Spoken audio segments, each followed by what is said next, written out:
Boa noite a todos. Que a paz de Jesus seja conosco. Evangelho de Lucas, capítulo 10, versículos 25 a 37. Essa daqui é uma das passagens mais importantes que tem no Evangelho e que tem muito significado, tem muita propriedade, tem muitos detalhes que são muito interessantes e vão ao encontro da palestra dessa noite. Então, levantando-se, disse-lhe um doutor da lei para o tentar: Mestre, que preciso fazer para possuir a vida eterna? Respondeu-lhe Jesus: que é que está escrito na lei? Que é que lês nela? Ele respondeu: amarás o Senhor teu Deus de todo o coração, de toda a tua alma, com todas as suas forças e todo o teu espírito, e ao teu próximo como a ti mesmo. Disse-lhe Jesus: respondeste muito bem, faz isso e viverás. Mas o homem, querendo parecer que era um justo, diz a Jesus: quem é o meu próximo? Jesus, tomando a palavra, lhe diz: um homem que descia de Jerusalém para Jericó, caiu em poder de ladrões que o despojaram, cobriram de ferimentos e se foram, deixando-o semi-morto.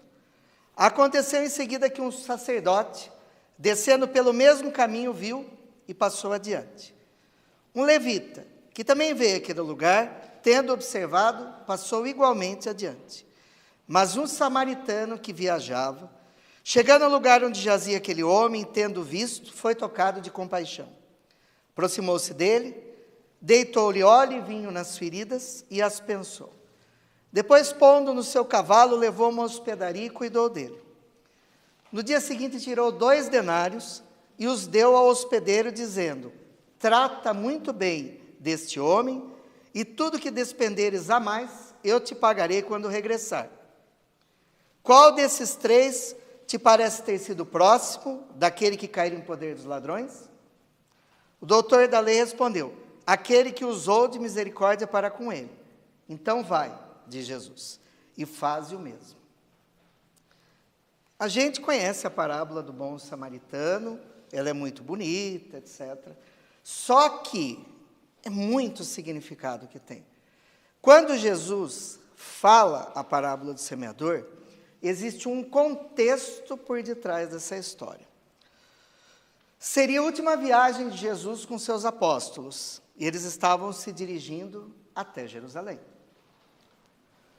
Jerusalém comemorava 3 festas específicas todo ano, que era a Páscoa, o Pentecostes e a festa das tendas ou dos tabernáculos. E Jesus estava se dirigindo a Jerusalém com seus apóstolos. Ele tinha 2 caminhos para fazer. 2 caminhos. Um mais curto, que ele iria pela própria Jerusalém, vamos dizer que seria um caminho de 20 quilômetros. E era tudo feito a pé. Um caminho tranquilo, entre judeus, tudo certinho. E tinha um outro caminho, que era muito mais longo, que era tipo 120 quilômetros, difícil, pedregoso, e passava pela Samaria, que era um povo que odiava os judeus. Porque quando as 11 tribos foram separadas, ficaram as do norte e as do sul. Separaram-se samaritanos de um lado e judeus de outro. Então eles se odiavam de morte, que um queria ver o outro morto. Queria ver o capeta e não queria ver um samaritano, um judeu e o judeu samaritano e vice-versa. Jesus faz o seguinte, vejam só, ele poderia ter feito o caminho mais curto, ele fala para os apóstolos: eu quero fazer o caminho pela Samaria, mas mestre, eu quero fazer pela Samaria. Tá bom. Só que para fazer a viagem, ele mandava algumas pessoas antes para ver onde teria pouso, porque seria uma viagem de mais de um dia. Então ele mandou Pedro, João e Tiago, que seriam os apóstolos principais, para descobrirem uma pousada no caminho para eles ficarem, para fazerem uma refeição, descansarem. Eles foram, bateram de casa em casa, hospedaria em hospedaria, falavam: vocês são judeus? Vão para o inferno, morram no deserto. Ah, vocês são judeus? Morram no deserto. Ah, são judeus? Aqui vocês não vão ficar. Ninguém queria eles. Eles voltaram para Jesus e falaram: Jesus, nenhum vai nos dar pousada. vós não poderia pedir a Deus que mandasse um raio, destruísse todos eles? João, o mais bonzinho dos apóstolos, falou isso para Jesus. Jesus pegou, falou um pacote para ele, né? Explicou para ele a lei de caridade. Olha como era rixa entre eles, hein? Os apóstolos ficaram com raiva dos samaritanos e queriam mandar um raio para matar todo mundo. E fizeram um caminho longo. Ninguém deu pouso. Chega uma hora que deu fome, deu sede, um cansaço, era o deserto, a sandália cheia de areia, as vestes cheias de areia, o cabelo suado, empastado de areia. Andaram. Quando eles finalmente chegam em Jerusalém, quem estava à porta de Jerusalém para testar o mestre? O doutor da lei. E aí começa essa passagem. Imagina, Jesus, os apóstolos, cansados, cheio de areia, até para o ouvido, para sandália, para vestimenta, suado, com fome, com sede. Está lá um doutor da lei, que detestava Jesus, esperando Jesus na porta para questioná-lo. Para fazer esse questionamento, ele pergunta: mestre, que preciso fazer para possuir a vida eterna? Não deveria perguntar para Jesus, porque se ele é um doutor da lei, na Torá, que são os livros básicos do judaísmo, está escrito como faz. Tanto é que Jesus não responde para ele. Jesus fala: o que está escrito na lei, como tu lês. Prestem atenção. Ele não fala o que está escrito na lei, ele pergunta: como está escrito na lei? Como tu lês? Porque uma coisa é o que está escrito, outra coisa é como a pessoa interpreta.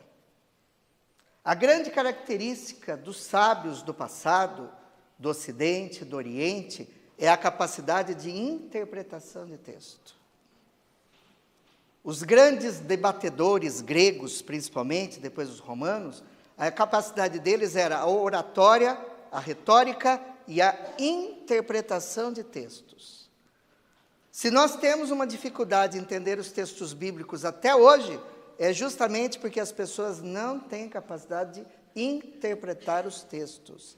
Isso é uma ciência, isso desenvolve-se conhecimento. O que é mais interessante é que desde os primeiros anos da escola, dos anos infantis, qualquer professor ensina os seus alunos. Venha ler na frente, oratória. Aí, debater, perguntar, responder, isso é a dialética. E depois, qual de nós não aprendeu nos ensinos iniciais de interpretação de texto? Ai, como era difícil. É difícil mesmo. Nós não temos capacidade de entender 2 linhas que é postada na internet quando é verdadeiro. Quanto mais os textos bíblicos. Por isso Jesus fez questão de perguntar ao doutor da lei: o que está escrito na lei, como lês? E o mais interessante é a resposta, porque o doutor da lei sabia a resposta. Então ele não precisava ter perguntado para Jesus. Ele queria testar Jesus para ver se Jesus ia responder de acordo com a lei. Ou se ele ia responder algo diferente. Ele lê o seguinte, tem um ensinamento aqui: amarás o Senhor teu Deus de todo o coração, de toda a tua alma, com todas as suas forças e todo o teu espírito. Por que ele repete tanto coração, alma, espírito? Tem um porquê. Para os judeus, amar uma pessoa de todo o coração é amar com inteligência. Para eles, o centro da inteligência estava no coração. Então, é você amar, fazer o bem com inteligência. Saber o que fazer na hora que a pessoa tem necessidade. Não diz que o inferno está cheio de pessoas de boa vontade? Não basta ter boa vontade, você tem que saber o que você faz. De toda a sua alma, aí é de todo o coração. Fazer o bem com amor, não superficial, é do contrário. E com todas as suas forças é dinheiro. Porque tem gente que ama com o coração, com a mente, mas não tira 1 centavo do bolso. Ah, meu Deus, tem quanto escorpião no bolso? Não ajuda ninguém com 1 centavo sequer. Para os judeus, para você ser bom, você tinha que ajudar com a mente, com o coração e com o dinheiro. É isso que ele quer dizer aqui, com a alma, com o coração e com todas as suas forças. Jesus disse: faz isso e viverás. Aí o homem ficou envergonhado, porque Jesus não respondeu nada. Jesus simplesmente disse: por que você está me perguntando se você sabe? Aí, para não parecer que ele estava querendo dar um golpe em Jesus, ele diz: quem é meu próximo? Para ver se, mais uma vez, pegava Jesus. Aí Jesus faz o quê? Olha para os apóstolos, que queriam que viesse um raio e destruísse os samaritanos, vê o caminho que fez pela Samaria, aí ele conta a parábola do bom samaritano. Ah, que Jesus! Esse Jesus não tinha igual. Imagina aí que ele começou a contar a parábola. João, Pedro e Tiago, acho que se pudesse fazer um buraco, enfiava a cabeça. Porque eles queriam matar o samaritano. E Jesus coloca simplesmente o protagonista da história, o homem bom, como um samaritano que os judeus detestavam. E o doutor da lei também detestava o samaritano. E ele fala que um homem descia de Jerusalém para Jericó. Esse descer também, na linguagem oriental, quer dizer que aquele homem estava descendo espiritualmente, que ele estava se perdendo, que ele estava indo por caminhos tortuosos. Não é à toa um texto simplesmente colocado. Descia de Jerusalém para Jericó. Não. É que aquele homem estava se perdendo. Quando nós estamos nos perdendo psicologicamente e espiritualmente, as coisas ruins acontecem. Não é assim? Nós atraímos tudo que há de negativo. O que é que aconteceu com o homem no meio do caminho? Apareceram 2 bandidos, que o roubaram, tiraram tudo e deixaram ele quase nu, semi-morto. Mas aí o que aconteceu? Ele disse, veja como Jesus é fantástico. Ele disse que primeiro desceu um sacerdote, olhou e foi embora. Depois veio o auxiliar do sacerdote, o levita, também não fez nada. Que são os religiosos do judaísmo, os bonzões, os que deveriam fazer o bem, né? Porque a bondade não está nos lábios, está nas atitudes. Eles não fizeram o bem. Mas descia um samaritano pelo mesmo caminho, tomado de compaixão, aquele que os apóstolos queriam jogar o raio e matar, e que ninguém gostava. Ele teve compaixão, passou azeite e vinho. O vinho tem um efeito antibiótico e o azeite analgésico, para quem não sabe, na ferida, quem se feria é isso que acontece, eram os remédios que tinha na época, enfaixou e levou para uma hospedaria. Não vão procurar, quem puder viajar para Jerusalém, a hospedaria, porque é uma parábola, não aconteceu isso. O Divaldo Pereira Franco que conta que quando ele foi para Jerusalém, ele foi procurar a hospedaria. Joana de Anjos falou para ele, espírito, Divaldo, você é tonto. Isso é uma história, não aconteceu. Não teve hospedaria, não teve samaritano, não teve ninguém. Não existe isso. Foi uma história contada por Jesus, uma parábola, para facilitar o entendimento das pessoas, para ele pegar no pé daqueles que se diziam bons, mas não eram bons. Porque uma coisa é uma atitude moralizadora, outra coisa é uma pessoa moralista. Que nós estamos fartos de pessoas moralistas, que se dizem pessoas de bem, mas não fazem bem nenhum. Cheios de preconceito, de racismo e de pensamentos odiosos. É diferente. Uma pessoa que se diz do bem e uma pessoa que é do bem. Por isso que a palestra chama o homem de bem. Aí esse homem foi e ajudou Jesus. Veja só, ajudou o homem que estava caindo no chão, mas vejam só. Não está escrito na lei, no Deuteronômio está escrito que para você amar, você tem que amar de todo o coração, de toda a sua alma e de todas as suas forças. O samaritano parou, olhou e falou, esse homem não está morto. Vou descer e auxiliá-lo. Ele está ajudando de todo o seu coração, porque ele pensou. Ele raciocinou que ele podia ajudar.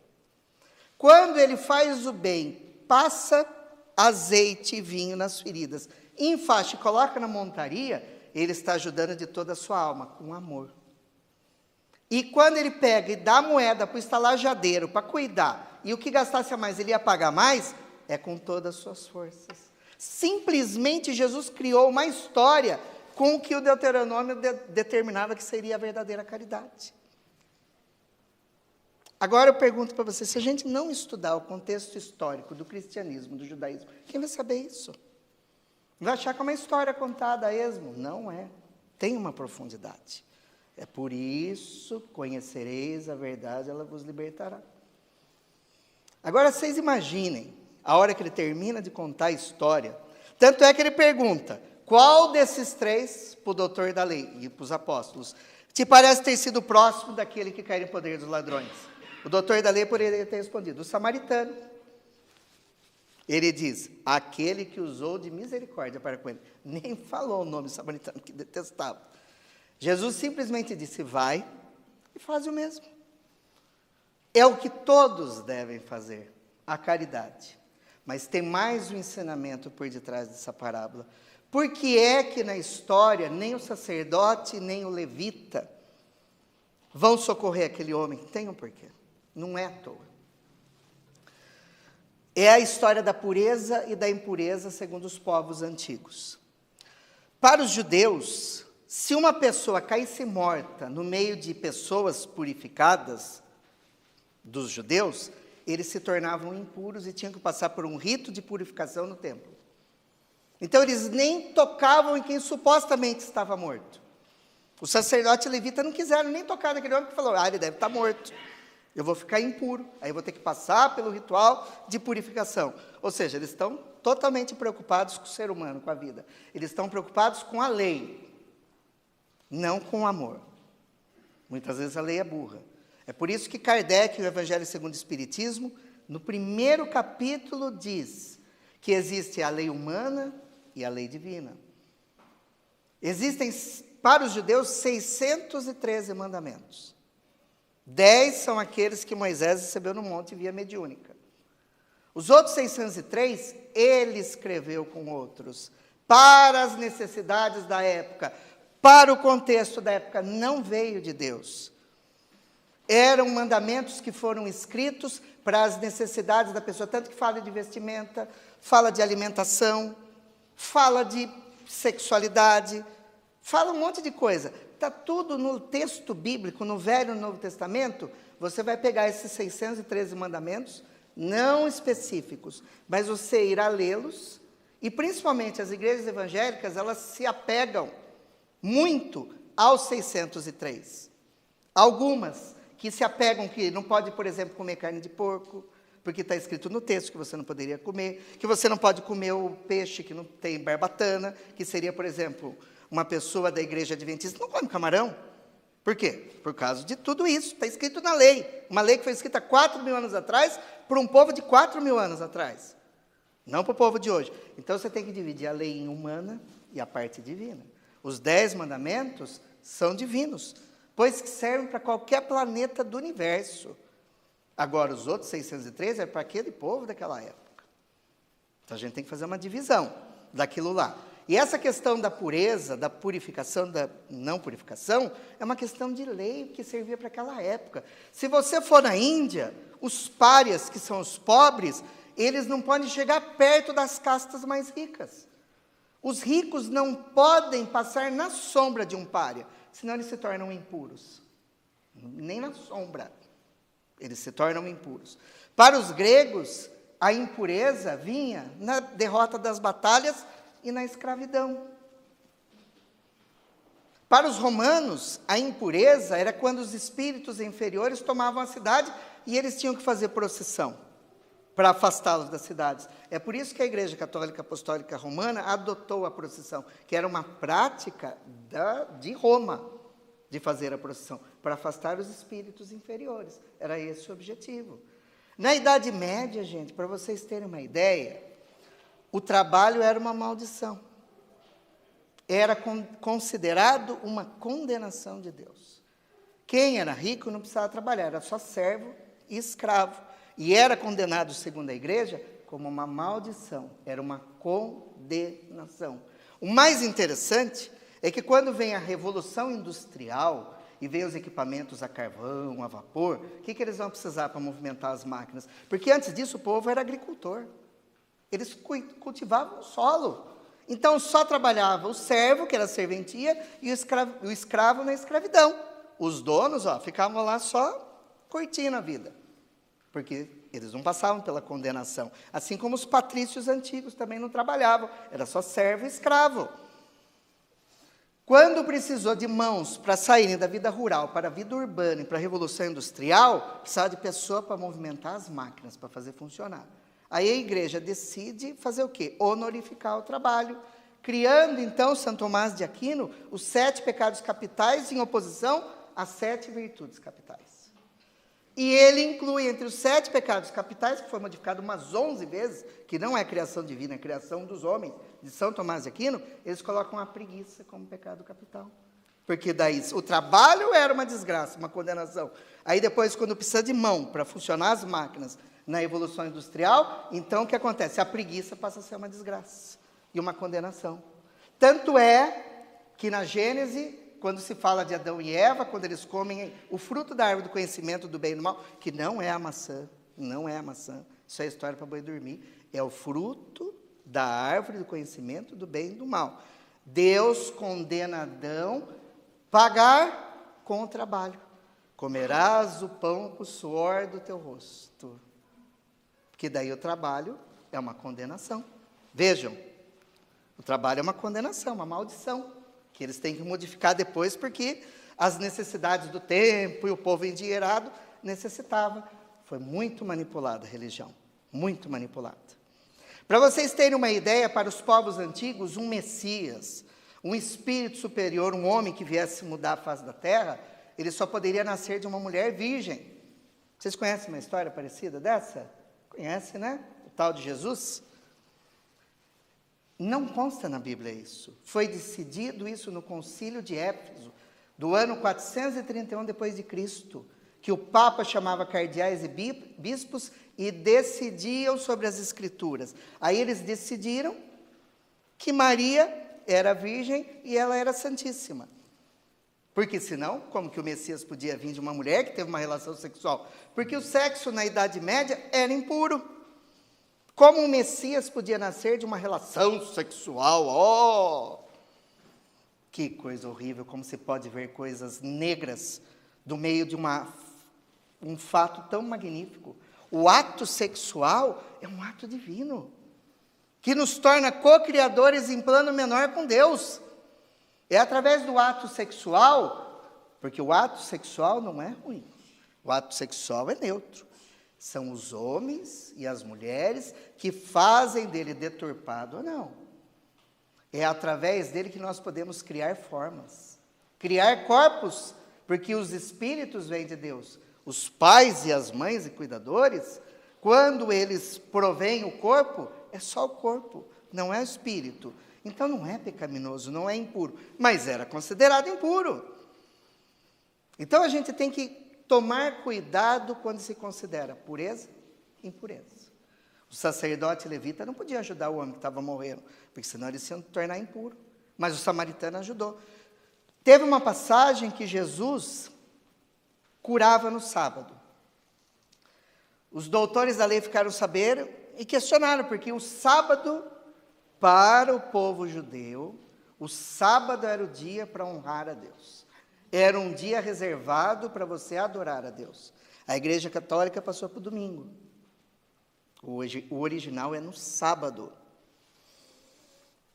Nesse dia a pessoa só pode orar. Ela não pode trabalhar, não pode fazer sexo, não pode fazer compra, não pode fazer nada. Ela tem que se dedicar a Deus. Jesus curava.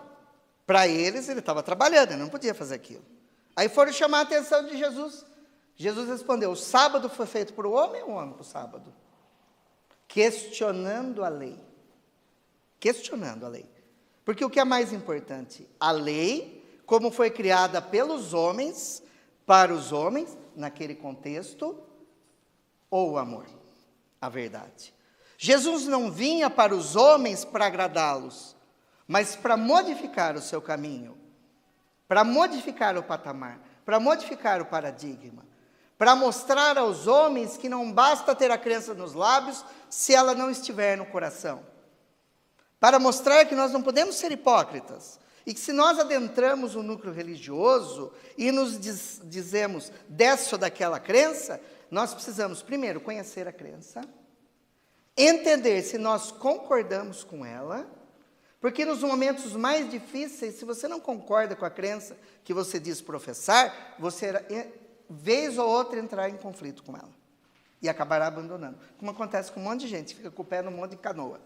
E acaba saindo. Nunca está decidido em nada. Por quê? Porque não concorda. Porque não entende, porque não estuda. Ah, eu sou espírita. Estude as obras básicas. Tem um livro que a Federação Espírita do ano, aqui, que as casas espíritas estão doando, que é tão simples, você lê em uma semana o livro.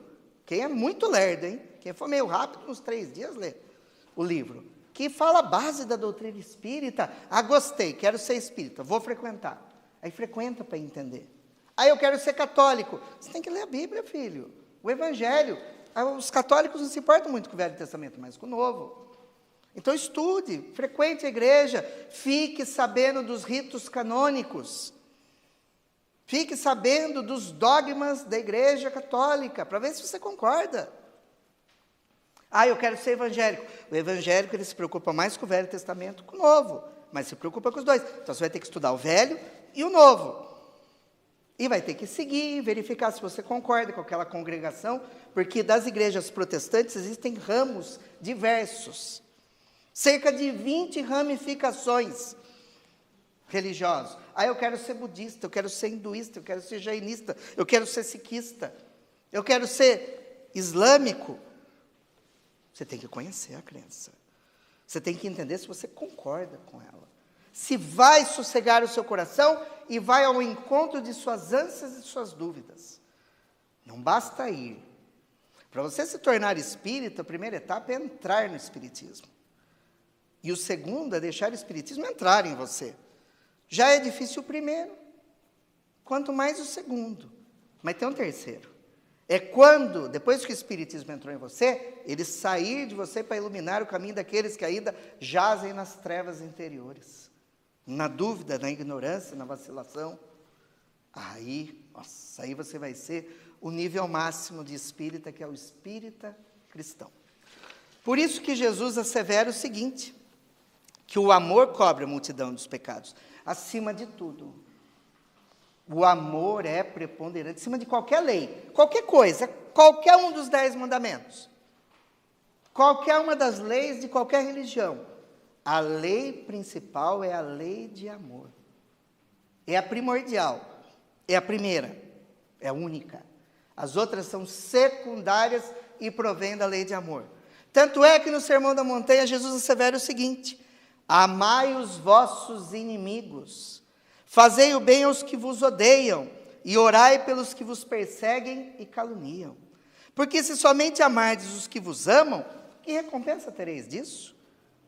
Não fazem assim também os publicanos? Se unicamente saudardes os vossos irmãos, que fazeis com isso mais do que os outros? Não fazem o mesmo os pagãos? Sede, pois, vós outros perfeitos, como perfeito é o vosso Pai Celestial. Olha só, interessante. Amai os vossos inimigos, fazei o bem aos que vos odeiam, orai pelos que vos perseguem e caluniam. Porque se somente amardes quem vos ama, que recompensa tereis disso? Por acaso, amar quem nos ama nos torna pessoas de bem, homens de bem? Amar quem nos ama é uma obrigação e uma gratidão. Aquele que não ama quem lhe faz amor é um ingrato. E pagará mais tarde, com o desprezo, com o esquecimento e com a dor. Então, amar quem nos ama é uma obrigação. Quem quer ser homem de bem é o mínimo que deve fazer. Ah, mas e amar os inimigos? Quando Jesus fala para amar os inimigos, não vamos levar ao pé da letra, é a interpretação. A gente não vai pegar o inimigo, falar assim, inimigo, vem aqui em casa. A pessoa quer dar um tiro em você. Ah, entra aqui, e pega aí, abre a geladeira, pega o que você quiser. Fica à vontade, toma conta da minha casa que eu vou sair. Não é assim, né, gente? A gente tem que ter um pouquinho de noção. É você não ter ódio do seu inimigo. É a pessoa ser sua inimiga, você não ser inimigo do outro. Tanto que Joana de Ângeles fala o seguinte, o mal que me faz mal, não é o mal que me fazem. O mal que me faz mal é o mal que eu mesmo faço, pois me torna mal. O mal que os outros me fazem, o problema é deles. São eles que vão ter que lidar com a justiça divina. Agora, o mal que eu faço, aí o problema é meu. Aí eu vou ter que lidar com a justiça divina. Então, quando Jesus fala amai os nossos inimigos, é você não ser inimigo dos outros. Se os outros quiserem ser seu inimigo, seja. Não temos como controlar o que as pessoas sentem por nós. Tem pessoas que olham o Alex fazendo uma palestra e falam, aí, metido aquele lá, falando, a quem ele pensa que ele é? Um orador, fui convidado para vir aqui falar. Se for para eu ficar mudo, então não venho falar. Mas tem gente que odeia, fica com raiva. Quantas vezes nós somos chamados para conversar, a pessoa quer conversar com a gente? O atendimento fraterno. A gente conversa com a pessoa. A gente mais escuta do que fala. E tem pessoas que querem ser só ouvidas. Não quer que ninguém fale nada. Mas a gente tem que falar alguma coisa. Aí a gente escuta. Aí você vai lá e dá uma opinião. Fala uma coisa para esclarecer. A pessoa morre de ódio de você. Some, nunca mais olha na sua cara. Quantas pessoas aconteceram isso? Quantas? É a mesma coisa que a pessoa que vai no médico. O médico fala, você é depressivo. Ah, tá bom, o que eu tenho que fazer? Toma esse antidepressivo. O depressivo fala, eu vou ficar curado? Eu não quero. Em vez de tomar um comprimido, toma meio. Porque se tomar inteiro, se cura. Então a pessoa não quer ser curada. Muitas pessoas não querem ser curadas. Então você arranja inimizade, muitas vezes, não por falar a verdade. Quem somos nós para falar a verdade? A verdade é um diamante que deve ficar sob uma redoma de vidro para não machucar quem recebe.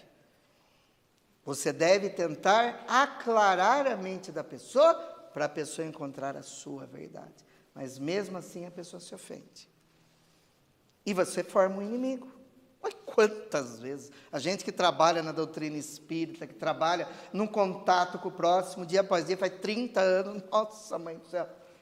É uma realidade. Isso é uma realidade. Então, você não pode ser inimigo. Ter inimigo, a gente não pode fazer nada. Faz parte da vida.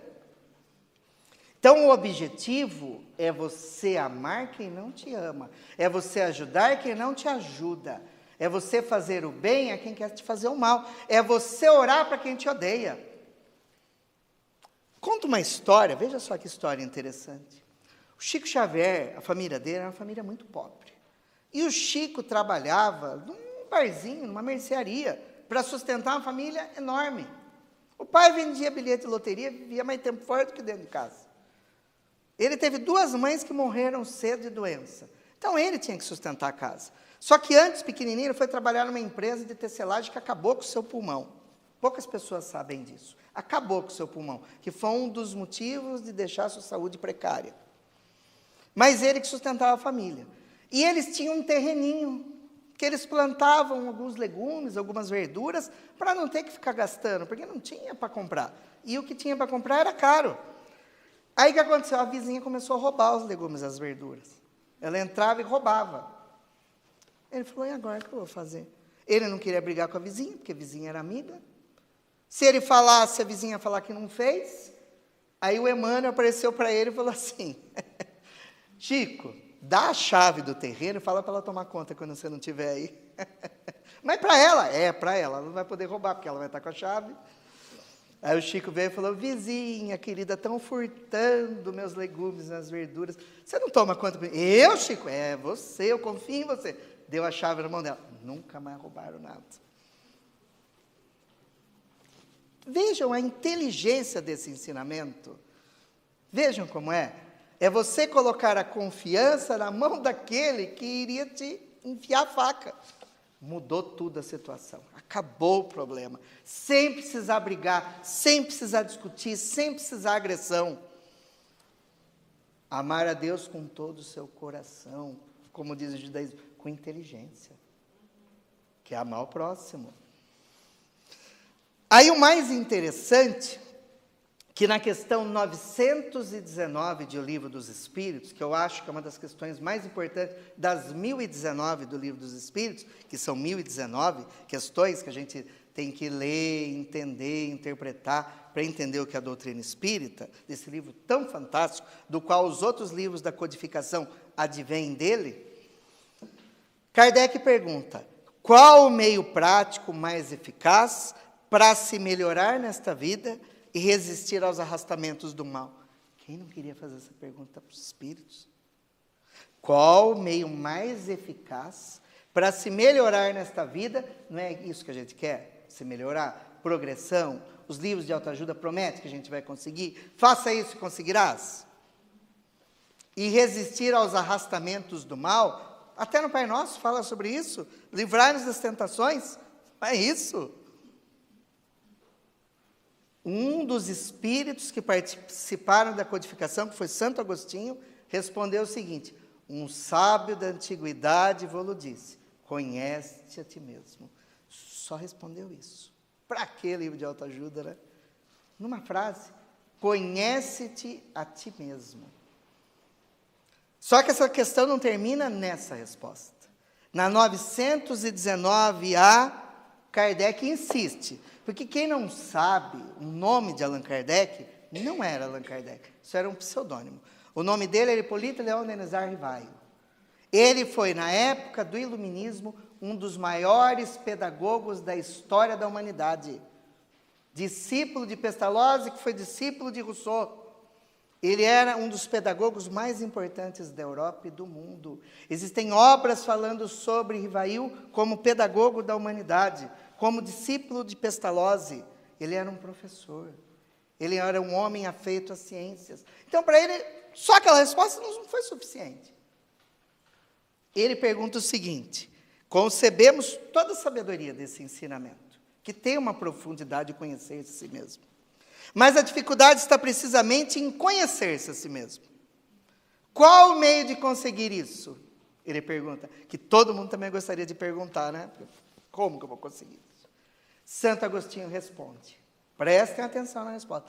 Está na resposta dele. Eu fico assim, embasbacado de muita gente ler, passar e não prestar atenção e não fazer isso. Eu faço isso desde que eu adentrei a doutrina espírita. Desde que eu li esse ensinamento. Eu procuro fazer todo dia isso. Ele diz o seguinte: fazei o que eu fazia quando eu estava na terra. No fim do dia, interrogava minha consciência, passava em revista o que eu havia feito e me perguntava se não havia faltado com dever, se ninguém tinha do que se queixar de mim. Foi assim que consegui me conhecer e ver o que havia reformado em mim. Aquele que a cada noite se lembrasse de todas as suas ações do dia e se perguntasse o que fez de bom ou de mal, orando a Deus e ao seu anjo da guarda para esclarecê-lo, adquiriria uma grande força para se aperfeiçoar, porque acreditar em mim, Deus o assistiria. Antes de dormir, você se deitar e passar em revista o que você fez durante o dia. Você não consegue. Pega um papel e anota. Atos bons, atos ruins. É a chamada contabilidade divina. Isso é tão importante, parece que é uma bobagem. Não é. É assim que a gente se aperfeiçoa. Ou o que vocês acham que a gente faz no terapeuta? Que ele fica anotando no papel, lá. Só que ele faz para a gente aquilo que a gente deveria fazer. É a mesma coisa quando eu peço para alguém fazer prece para mim. Eu posso fazer. Por que eu peço para alguém fazer? Tem como eu fazer uma contabilidade divina do meu dia, não é da minha vida. Nem esperar 50 anos, está tudo arrebentado para eu fazer a contabilidade divina. Noite após noite, dia após dia. Chegar no final do dia e falar, puxa, machuquei tal pessoa. Nossa, fui legal naquilo lá, hein? Olha, aquela atitude minha, nossa, preciso fazer de novo. Nossa, aquilo eu preciso corrigir. Todos que fizessem isso, isso é autoconhecimento. Isso é delimitar as nossas ações de acordo com o quê? Com os nossos vícios ou com as nossas virtudes. Saber o que eu posso, o que eu não posso, o que eu devo, o que eu não devo. O certo e o errado. Tanto é que numa das questões do Livro dos Espíritos, Kardec pergunta, aonde estão escritas as leis de Deus? Os Espíritos respondem, na consciência. Todo mundo sabe o que é certo, o que é errado, o que é bom, o que é mal. Basta você interrogar a sua consciência toda noite para saber o que você fez. Quantas vezes nós falamos, puxa, não devia ter feito tal coisa. Você está certo. Você está fazendo um realinhamento do seu eu para você descobrir o que você deve e o que você não deve fazer. É tão simples. É difícil? Lógico que é difícil. Mas a gente tem que começar de alguma hora. Pelo menos a gente tem que se conhecer. Saber as nossas tendências. Quantas pessoas querem recorrer a fazer terapia de vidas passadas para saber quem foi? Para descobrir o porquê está passando pelas coisas hoje. Não precisa disso, é uma bobagem. Não que a terapia de vidas passadas, não é isso que eu estou querendo dizer. É ótimo para quem tem algum tipo de fobia, quem tem algum tipo de problema. Não para aventureiros que querem saber quem foram. Ai, será que eu fui um rei? Ah, uma rainha. Já sei, fui a encarnação de Krishna. Não, eu fui um ser supremo. E todo mundo acha que foi supremo, né? Não foi, gente. Porque se a gente é ruim hoje, no passado a gente foi pior, porque a gente só evolui, a gente não retrograda. Não retrogrado. Eu nunca fui melhor. Eu sempre fui pior. É daqui para frente. No máximo eu estaciono. Então ninguém foi melhor ontem do que está sendo hoje. Não foi. Pode ter conseguido um posto perante os homens de poder. Mas quanto virtudes, se você é ruim, você foi pior. Você quer saber quem você foi? Olhe para o espelho todo dia de manhã. Veja suas más tendências. Hoje são tendências, ontem foram crimes. Por isso que você reencarna na expiação de resgatar. Porque aquilo que foi um crime, você reencarna para reparar, com o tempo, com o esforço seu, vai virar uma tendência que aos poucos vai se apagando. Nós podemos ver isso nas nossas crianças. Elas trazem tendências de quem elas foram.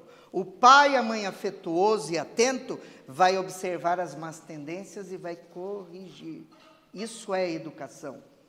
O pai e a mãe que não está nem aí, vai deixar a criança mordendo o outro na escola, batendo no outro, roubando as coisas. E vai fazer o quê? Vai ser um péssimo pai e mãe. Se nós devemos fazer isso com nossos filhos, nós devemos fazer isso conosco mesmo. Por isso, conhece a ti mesmo é tão importante. E se nós observarmos as religiões do passado, todas elas tinham uma regra áurea. Todas elas tinham uma regra áurea. Porque a gente acha que o cristianismo é a única religião, que é a única que salva. Assim como os europeus achavam quando vieram aqui e descobriram o Brasil. É totalmente equivocado esse termo. Conquistaram o Brasil. Porque quem descobriu foram os índios. Eles já estavam aqui. Os europeus conquistaram. E sob a desculpa de cristianizar os índios, chegaram aqui, tinha 11 milhões de índios, hoje não tem 1 milhão. Mataram com fome, com peste, com doença e com homicídio mesmo. Assim como fizeram com os negros na escravização. Porque também não existem escravos, existem escravizados. Porque ninguém nasce escravo. Mas as pessoas se tornam escravizadas. Vocês sabiam que na Bahia, em Salvador, é o segundo lugar no mundo que tem mais negros depois da África? Vocês sabiam disso? Agora vocês sabem por quê? Porque vieram cerca de 50 milhões de negros da África para o Brasil através do tráfico. Só por causa disso. Porque a gente é um povo muito bom. A gente era maravilhoso. Com a desculpa de sermos cristãos, homens de bem, tementes a Deus, mas para os índios e para os negros não. Para o povo da América Central, os maias, os incas e os astecas, que foram destruídos por causa da prata e do ouro, também o cristianismo foi maravilhoso para eles, porque eles traziam a crença nos lábios e não no coração. Destruíram a crença deles. Depois de Roma e Grécia, não depois, as sociedades maia, inca e asteca estavam no mesmo nível das sociedades gregas e romanas. Em evolução em todos os sentidos. Eram sociedades civilizadas, hierarquizadas, politicamente concebidas. Elas não precisavam ser destruídas e cristianizadas, bastavam ser respeitadas. Por causa da posse do ouro, esses chamados homens de bem, moralistas, não bons, destruíram, mataram, estupraram. Quando a descoberta da América, Cristóvão Colombo, herói, vai estudar a história dele. Existem quadros dele pendurando mulheres e crianças e matando e queimando. Porque ele era bonzinho, ele era ótimo, maravilhoso. Então a gente tem que tomar muito cuidado com os chamados homens de bem, que de bem não tem nada. Não é só o cristianismo. O cristianismo é fantástico? Lógico que é. Mas existem outras. Querem saber? Eu separei aqui a regra áurea das outras religiões, porque tem outras. O cristianismo diz: tudo quanto queres que os outros façam para ti, faze-o também para eles. O confucionismo da China: não faça aos outros aquilo que não queres que eles te façam. Parecido, né? No budismo do Oriente, no Japão, de 5 maneiras um verdadeiro líder deve tratar seus amigos e dependentes: com generosidade, cortesia, benevolência, dando o que deles espera receber e sendo tão fiel quanto sua própria palavra. O hinduísmo, que é na Índia: não faças aos outros aquilo que se a ti fosse feito causar-te-ia dor. É tudo ótimo? É tudo ótimo. Não são cristãos. Islamismo. O islamismo é aquele povo que joga bomba, que são terríveis, terroristas, porque a gente só vê essa parte, não vê o ruim. Eu acabei de falar a parte ruim dos cristãos. O Islã também tem a parte maravilhosa. O islamismo, a regra áurea é: ninguém pode ser um crente até que ame o seu irmão como a si mesmo. É o islamismo. O sikhismo: julga aos outros como a ti mesmo julgas, então participarás do céu. O jainismo: na felicidade, na infelicidade, na alegria e na dor, precisamos olhar todas as criaturas assim como olhamos a nós mesmos. O Mohandas Karamchand Gandhi, o Mahatma Gandhi, ele era jainista, ele não era hinduísta, era a religião dele. E o jainismo, ele tinha a prática da não violência. Por isso, Gandhi adotava a prática da não violência.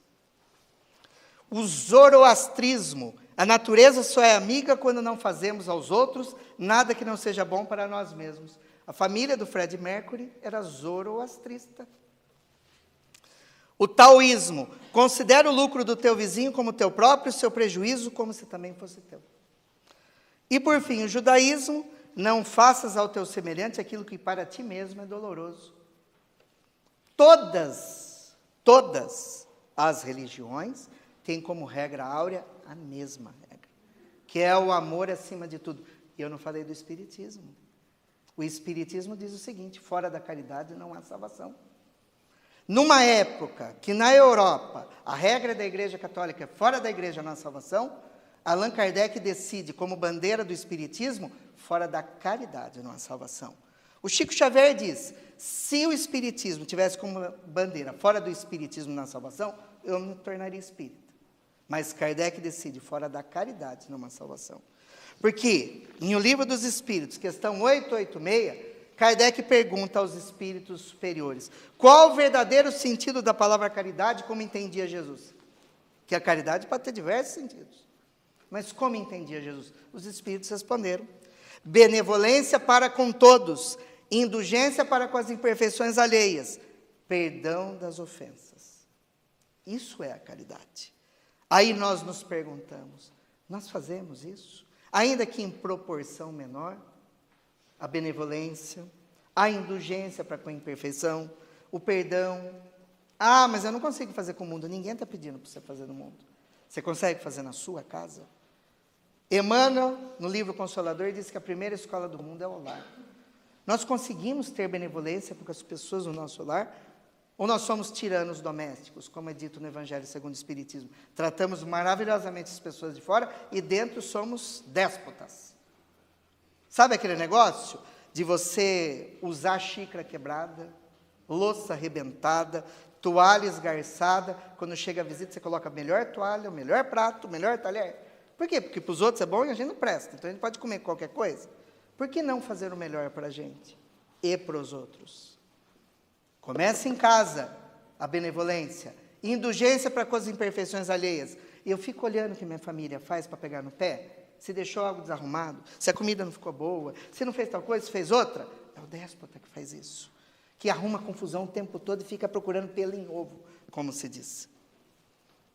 E nós perdoamos aqueles que amamos. Você não precisa perdoar quem você não conhece, inicialmente. Porque o perdão é um ato de inteligência. Porque o perdão liberta aquele que sofreu agressão. Não o que agrediu. Porque o que agrediu, ele depende da misericórdia daquele que foi agredido. E depende de reparar com a lei. Agora, se eu fui agredido e perdoo, eu me liberto do agressor. Sou livre. Quem não perdoa fica atrelado ao agressor. Fica louco. Muda de calçada a hora que vê o agressor. Não pode escutar no nome, sonha com ele. Se vai no restaurante ele está, você sai, vai em outro. É uma desgraça. É uma desgraça. O espírito até desdobra e vai encontrar com ele para brigar durante o desdobramento do sono. Então, o perdão é uma atitude de inteligência emocional. Inteligência emocional. Portanto, Kardec, no capítulo 25, o homem de bem, ele diz o seguinte: o verdadeiro homem de bem é o que cumpre a lei de justiça, amor e caridade na sua maior pureza. Só isso já estava bom, né? Tem cerca de 15 parágrafos. O que Kardec escreve, o que seria o homem de bem. Ele diz o seguinte: se ele interroga a consciência sobre seus próprios atos, a si mesmo perguntará se violou esta lei, se não praticou mal, se fez todo o bem que podia, se desprezou voluntariamente alguma ocasião de ser útil, se ninguém tem qualquer queixa dele, enfim, se fez a outrem tudo que desejaria que lhe fizessem. Só esse parágrafo já era suficiente, mas tem mais. Deposita a fé em Deus, na sua bondade, na sua justiça e na sua sabedoria. Tem fé no futuro, razão porque coloca os bens espirituais acima dos bens temporais. Sabe que todas as vicissitudes da vida, todas as dores, todas as decepções são provas ou expiações e as aceita sem murmurar. Possuído do sentimento de caridade, de amor ao próximo, faz o bem pelo bem, sem esperar paga alguma. Encontra satisfação nos benefícios que espalha, nos serviços que presta, no fazer ditosos os outros, nas lágrimas que enxuga, nas consolações que prodigaliza aos aflitos. Eu só vou até aí. Pegue o Evangelho segundo o Espiritismo. Está lá, capítulo 6, o Cristo Consolador. Está lá o homem de bem. Leiam, prestem bem atenção. O homem de bem é aquele que, como eu disse, ele não é moralista. Ele é amoroso. Ele procura antes de enxergar os seus próprios defeitos, os seus próprios vícios e corrigi-los, para poder, através do seu exemplo, modificar aqueles que o rodeiam. É aquele que procura fazer o bem a todos, de todas as formas. Não somente a quem lhe convém, porque ele vai receber algum benefício ou alguma paga a respeito. É aquele que automaticamente se sente feliz por realizar a felicidade alheia e que se esforça ao máximo para avaliar a sua conduta e corrigi-la de acordo com suas necessidades. Não é o homem perfeito, porque o espírita cristão, o verdadeiro cristão, que é o verdadeiro espírita, eles não são caracterizados pelo processo de santificação, que nós não estamos nessa situação. Mas o verdadeiro homem de bem, Kardec cita o seguinte: reconhece-se o verdadeiro espírita por sua transformação moral e pelos esforços que emprega para domar suas más inclinações. Esse é o homem de bem. Porque o homem de bem, que procura realizar a transformação moral e que faz esforços para domar suas más tendências, ele vai fazer tudo aquilo que está escrito no capítulo do Cristo Consolador. Que caracteriza o homem de bem? O verdadeiro espírito, o verdadeiro cristão. Porque todo dia ele está se esforçando. Porque aquele esforço que eu fiz hoje, talvez não seja o suficiente amanhã, para mim. Aquilo que eu fiz de bem hoje, pode ser pouco amanhã perto do que eu devo fazer. Eu lembro que quando eu comecei na doutrina espírita, eu frequentava a chácara do Calil Shaddai. Eu fazia palestra na terça de manhã, na chácara do Calil Shaddai, que foi um grande médium da cidade. A dona Juraci, uma certa feita, eu fazia minhas palestras, e as pessoas gostavam muito na época, isso uns 20 anos atrás. Mas eu sentia que não era suficiente. Uma vez eu falei para ela: dona Juraci, eu acho que é pouco que eu faço. Acho que eu deveria levar comida para os necessitados, levar roupa, essas coisas. Ela falou assim: a comida você dá hoje, a pessoa se alimenta, sente fome amanhã. A palavra de Deus você dá hoje, ela nunca mais tem fome. Então a gente tem que saber, com inteligência, fazer a caridade, fazer o amor, entender qual é a necessidade de todos. Para finalizar, conto uma história que existia um homem em Jericó que chamava Zaqueu. Acho que todo mundo conhece a história de Zaqueu, mas não de acordo com o que eu vou contar. Zaqueu era um homem que trabalhava na alfândega de Jericó. Jericó era o centro comercial da Judéia. Tudo que passava por Jericó. E como ele era da alfândega, tudo passava por ele era muito rico. Ele era o homem mais rico de Jericó, o que fazia com que os outros, que tinham o mesmo cargo dele, tivessem inveja dele. E é lógico que ele também era corrupto. Ele fazia algumas interceptações para poder ter dinheiro indevido. Só que aquela vida começou a deixar ele chateado, porque como os filhos dele eram filhos dele, os pais das outras crianças não deixavam brincar com os filhos dele, porque era o filho de Zaqueu, o corrupto, o cobrador de impostos, o alfandegário, ninguém gostava dele. Ele não tinha amigos, ele só tinha os servos e a família. Ninguém se reunia para jantar ou para almoçar com ele, porque não gostavam dele. Uns por inveja, outros porque ele era corrupto. Ele se cansou dessa vida. Ele se cansou disso, ele falou, não aguento mais. E ele era baixinho. Um belo dia, Jesus passou por Jericó. Ele falou, vou ver Jesus. Ele queria se transformar. Aí, no meio daquela multidão, como ele ia enxergar Jesus? Ele queria se aproximar de Jesus. Ele queria abraçar Jesus. Ele queria só receber um sorriso de Jesus.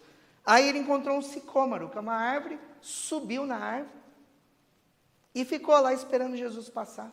Olha o esforço dele. Muitos de nós não abrem nem a porta no Evangelho no Lar para Jesus. Ele subiu na árvore para ver Jesus passar, no meio da multidão. Jesus passou, olhou para ele e falou, está fazendo aí, Zaqueu? Vim vê-lo, mestre. Vá para a tua casa e prepara a refeição que nós iremos ceiar na sua casa. Nossa, que alegria. Imagina Jesus falar, vou comer na sua casa. Ai, meu Deus. Ele saiu correndo. Chegou para a esposa, para os filhos, para os servos, falou, preparem tudo, que Jesus e os apóstolos vêm comer nessa casa. Estava tudo preparado. Jesus, depois daquela multidão, veio com os apóstolos. Zaqueu esperava na porta. Quantos de nós não está nem aí para Jesus, né? Indo na nossa casa. Zaqueu esperava na porta. Zaqueu falou, mestre, antes do senhor entrar, eu quero dizer uma coisa. Tudo aquilo que eu tirei indevidamente dos outros, eu vou devolver 4 vezes mais. E metade dos meus bens irá para os necessitados. Jesus olhou para ele assim e falou, a salvação veio para essa casa. És um homem de bem. Entraram e ceiaram. Todo mundo condenou Jesus porque foi comer com Zaqueu. O que poucas pessoas sabem é que depois disso, ninguém fala mais de Zaqueu. No Evangelho, em nenhum lugar. Porque Zaqueu se converteu ao cristianismo e modificou. Ele fez de fato isso. E quando Jesus é crucificado, Judas se mata, os apóstolos estão todos perdidos. Lembram que tem um 13º apóstolo, que é incorporado, que é Matias? É Zaqueu, que usa outro nome. Porque ele abandona tudo e vai seguir Jesus para pregar o cristianismo. Ele é o 13º apóstolo. Morre pregando o cristianismo, um homem convertido. Depois das obras de Chico Xavier, no livro Ave Cristo, ele incorpora a figura do irmão Corvino, que é um espírito evoluidíssimo. E depois, por fim, ele resolve reencarnar aqui no Brasil, no Nordeste, no Riacho do Sangue, no Ceará, na data de 29 de agosto de 1831, recebendo a indumentária de Adolfo Bezerra de Menezes Cavalcante, o médico dos pobres, para fazer o bem a todos, auxiliando a todos. Esse é o homem de bem, que se converteu, que se transformou, que se modificou e ao longo dos séculos tornou-se luz. Muito obrigado a todos, que Deus os abençoe. Obrigado.